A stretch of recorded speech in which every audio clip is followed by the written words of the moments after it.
আসসালামু আলাইকুম। কেমন আছেন সবাই? আমি তো আলহামদুলিল্লাহ ভালো আছি। দুনিয়াতে কিছু কিছু মানুষ হয়তো বা আল্লাহ তাআলা সৃষ্টি করে দিছেই যে তাদেরকে হয়তো বা আল্লাহ তাআলা এভাবেই পাঠায় দিছে যে ধৈর্য ধরে সবকিছু মোকাবেলা করতে হবে। সেটা বলেন পারিবারিক, সেটা বলেন চাকরি অবস্থাকালীন বা সংসার জীবনেও সেটা হইতে পারে। শুধু কঠিন পরীক্ষাগুলো হয়তো বা আল্লাহ তাআলা কিছু মানুষের জন্যই হয়তো বা নির্ধারণ করে দিছে। এটা আমার কাছে বেশ কয়েক বছর থেকে এটাই মনে হচ্ছে। একটা মানুষের ধৈর্যের পরীক্ষা আল্লাহ তাআলা কতভাবে বা কিভাবে নিতে পারে সেটা হয়তোবা একমাত্র আল্লাহ তাআলাই জানে। আমরা মানুষ, আমাদেরকে সেই পথেই হাঁটতে হবে। সেই পথেই হয়তোবা আগাইতে হবে। এটা ছাড়া আমাদের কোনো কিছু করার থাকে না। একেবারে শুরু থেকে যদি বলতে চাই, একটা মানুষের জীবনে কত পরিমাণের যুদ্ধ করে কিন্তু এই বিশাল বড় পৃথিবীতে টিকে থাকতে হয়। যারা ব্যর্থ, যারা হতাশার মধ্যে থাকে, তারাই হয়তো বা বুঝতে পারে যে একটা জিনিস পাওয়া চাইতে না পেয়ে তারপরও কিন্তু আশা নিয়ে বেঁচে থাকতে হয়।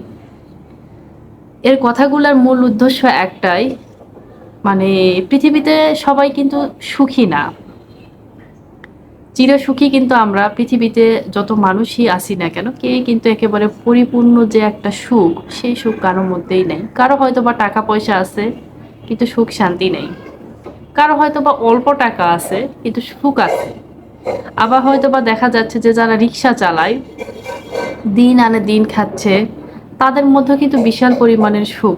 টাকা পয়সা নাই, না থাক সে টেনশন নেই, কিন্তু তারপরে তারা শান্তি মতো ঘুমাইতে পারতিছে, খাইতে পারতিছে, ডাল ভাত হলেও তার মধ্যেও কিন্তু একটা শান্তি কাজ করে। কিন্তু আমাদের সমাজে এমনও কিছু কিছু মানুষ আছে যারা টাকার পাহাড়ের উপর বসে আছে। বলতে গেলে যে তোষক হচ্ছে টাকার, বালুসহ হচ্ছে টাকার, তারপরেও কিন্তু তাদের আবার সুখ শান্তি নাই। আসলে শান্তি জিনিসটা সম্পূর্ণ আল্লাহ প্রদত্ত। আপনি আমি চাইলেই কখনো কিন্তু শান্তি নিয়ে আসতে পারবো না যতক্ষণ পর্যন্ত আল্লাহ তাআলা আমাদের মধ্যে না সুখ শান্তি দিয়ে থাকে। যে কিছু কিছু ব্যাপারে নিজের কাছে নিজেই প্রশ্ন করি, এমনটা তো না হলেও পারতো, কেন এমন হলো? আমি প্রতিনিয়ত নিজেকেই নিজে অনেক কিছুই প্রশ্ন করি, কিন্তু সেই উত্তরগুলো আমি কখনো নিজেও পাই না, আর পাবো বলে কখনো মনেও করতেছি না। কারণ নিজের কাছে নিজে প্রশ্ন মানে তখনই উত্তর আশা করা যায় যে হয়তো বা এটা সম্ভব, কিন্তু এরকম তো সম্ভব হওয়ার কোনো চান্সও খুঁজে পাচ্ছি না। তো পৃথিবীটাই এমন, পৃথিবীটা যেহেতু গোল, আল্লাহ তাআলা সেভাবেই হয়তোবা প্রত্যেকটা মানুষকে সৃষ্টি করছে। প্রত্যেকটা মানুষের হয়তোবা ধৈর্যের পরীক্ষা নিচ্ছে। যে জানি না আল্লাহ তাআলা ধৈর্যের পরীক্ষা নিতে নিতে শেষ পর্যন্ত কি আশার আলো কি আদৌ দেখাবে কিনা, সেটাও একমাত্র উপরওয়ালাই জানে। আমরা শুধু চিন্তা ভাবনা করতেছি, আমরা শুধু আল্লাহর কাছে চাচ্ছি যে আল্লাহ খুব তাড়াতাড়ি সমস্যাগুলো থেকে আমাদেরকে বের হয়ে আসার মতো তৌফিক দান করুক। একটা খুব মসৃণ একটা পথ দেখায়, যে পথে হাঁটলে অন্তত একটা সুন্দর নিঃশ্বাস নিয়ে বাঁচতে পারবো। আল্লাহর কাছে এটাই হচ্ছে প্রথম চাওয়া আমার। আল্লাহর কাছে কখনো আমি বাড়ি গাড়ি টাকা পয়সা এগুলো কখনোই চাই না। সুখে শান্তিতে বাঁচার জন্য যতটুকু প্রয়োজন ঠিক ততটুকুই যথেষ্ট আমার জন্য। আমার কাছে এটাই মনে হয়। আর যেহেতু এখন আমার সাথে যুক্ত আমার একটাই মানে ছোট্ট বাচ্চা, তার জন্য আমার চাওয়া। এছাড়া কিন্তু আমার সেরকম কিছু চাওয়া নাই। নিজের সুস্থ, এটা হচ্ছে প্রথম ইস্যু, যে নিজেকে সুস্থ থাকতে হবে। তার সাথে আমার পরিবার, পরিবারের যে মানুষগুলো আছে তাদের সুস্থতা কামনা করি, তারা ভালো থাকুক।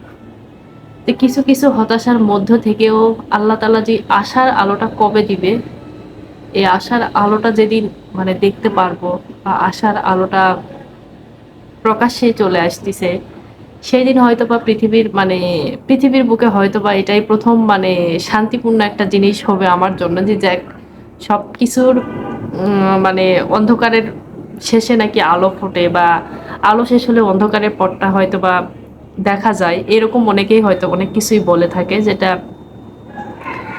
দিন শেষে যেমন রাত হয়, রাত শেষে যেমন দিন হচ্ছে, ওই রকম একটা জিনিস হয়তো বা সেদিন আমার হবে যে যাক, আজকে পরিপূর্ণভাবে একটা ভালো কিছু চোখের সামনে হয়তো বা দেখতে পারতেছি। তো কালকে একটা ভিডিও দিছিলাম, জীবনটা এমন কেন না না হলেও তো পারতো। আসলেই অনেকে দেখতেছি জীবন কত সহজ সরল, কত সুন্দরভাবে সামনে আগাচ্ছে। আসলে আল্লাহ তাআলা তাদেরকে দিছে বিধায় হয়তো হয়েছে। তো সবাই আমার জন্য দোয়া করবেন, আমার পরিবারের জন্য দোয়া করবেন। আপনাদের কাছে এটা প্রথম থেকে শেষ পর্যন্তই আমার চাওয়া। আল্লাহ তাআলা কখন কার মনের আশা পূরণ করবে কেউ কিন্তু আমরা জানি না। আশার আলো নিয়েই সবাই বাঁচে, সেম আমিও আশা নিয়েই বেঁচে আছি। আশা নিয়েই হয়তো বা সারা জীবন আমাকে বাঁচতে হবে, আপনাদেরকেও বাঁচতে হবে, সবাইকেই ব্যস্ত হবে। সবাই দোয়া করবেন। আজকের মতো এই পর্যন্তই। আল্লাহ হাফেজ।